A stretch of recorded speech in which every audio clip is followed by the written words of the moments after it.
Hello বন্ধুরা, তোমরা সবাই কেমন আছো? আশা করি ভালোই আছো, সুস্থ আছো। বন্ধুরা, আমাদের এইদিকে খুবই ঠান্ডা পড়েছে। তোমাদের ওইদিকে কেমন ঠান্ডা পড়েছে অবশ্যই কমেন্টে জানাবে। বন্ধুরা, আজকে তোমাদের জন্য নিয়ে এসেছি মেথি শাক ভাজা। তোমরা সবাই রান্নার ভিডিওটি স্কিপ না করে প্রথম থেকে শেষ পর্যন্ত দেখতে থাকো।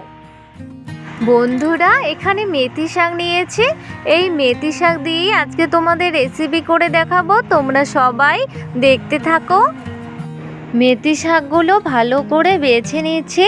মেথি শাকের যে নরম ডগাগুলো সেগুলোও নিচ্ছি। মেথি শাকগুলো বেছে নিয়ে একটা ছুরি দিয়ে মেথি শাকগুলো কুচি কুচি করে কেটে নেব। বন্ধুরা, তোমাদের মেথি শাক কেমন লাগে অবশ্যই কমেন্টে জানাবে। এভাবে করে সবগুলো মেথি শাক কেটে নেব।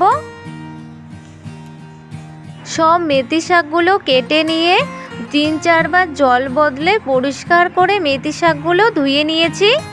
কড়াই গরম হয়ে গেছে, কড়াইতে দিয়ে দিলাম সরষের তেল। এবার সরষের তেল ভালো করে নেড়ে নেব। এবার ফোড়নে দিয়ে দিব 5টি শুকনো লঙ্কা, 1 টুকরো আদা আর 4-5টে রসুনের কোয়া শিলনোড়ায় থেতো করে নিয়েছি, দিয়ে দিব। আর এখানে দিয়ে দিব সামান্য একটু কালো জিরে।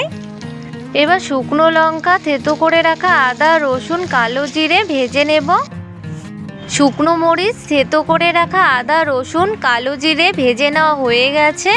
এবার এখানে ধুয়ে রাখা মেথি শাকগুলো দিয়ে দিলাম। এবার খুব ভালো করে নেড়ে নেব।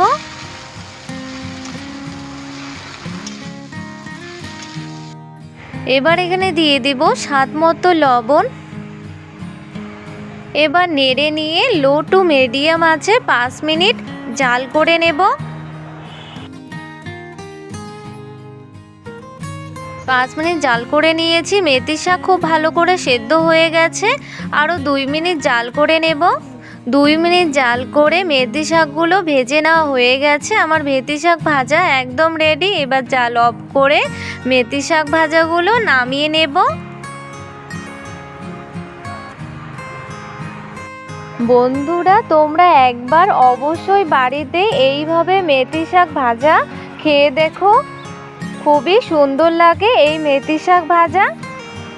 গরম গরম ভাত, রুটি, পরোটা সব কিছু দিয়েই এই মেথি শাক ভাজা খুবই ভালো লাগে। বন্ধুরা, আমার রান্নার ভিডিওগুলি দেখে তোমাদের যদি ভালো লেগে থাকে তাহলে রান্নার ভিডিওগুলিতে লাইক, কমেন্ট এবং শেয়ার করবে এবং অবশ্যই চ্যানেলটিকে সাবস্ক্রাইব করবে। পরবর্তী রান্নার ভিডিওর নোটিফিকেশন পেতে বেল আইকনটি অবশ্যই ক্লিক করবে। বাই বন্ধুরা।